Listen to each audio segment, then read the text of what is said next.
সাবেক সমাজ কল্যাণ মন্ত্রী ডাক্তার দীপু মনি গ্রেপ্তার। আজ সোমবার সন্ধ্যায় বারিধারা এলাকা থেকে তাকে গ্রেপ্তার করা হয়।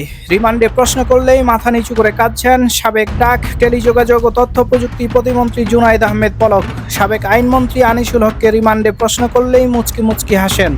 উল্টো আরও প্রশ্ন করে বসেন, জানতে চান সুপ্রিম কোর্টের বর্তমান অবস্থা, কারা বিচারক হিসেবে নিয়োগ পেলেন তাও জানতে চান রিমান্ডে থাকা সাবেক এই আইনমন্ত্রী।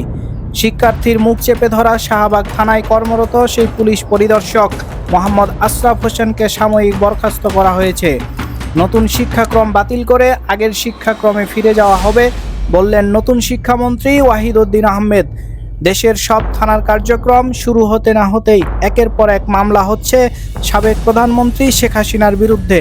এর মধ্যে রয়েছে হত্যা, গুম, মানবাধিকার লঙ্ঘন ও গণহত্যার মামলা। ভারতের সাথে বন্দি বিনিময় চুক্তি থাকায় চাইলেই কি হাসিনাকে ফিরিয়ে আনতে পারবে বাংলাদেশ? 5ই আগস্ট প্রধানমন্ত্রীর পদ থেকে ইস্তফা দিয়ে ভারতে আশ্রয় নেওয়ার পর 16ই আগস্ট পর্যন্ত শেখ হাসিনার বিরুদ্ধে দায়ের হয়েছে 5টিরও বেশি মামলা। হত্যা, অপহরণ ছাড়াও হেলিকপ্টার থেকে গুলির অভিযোগ।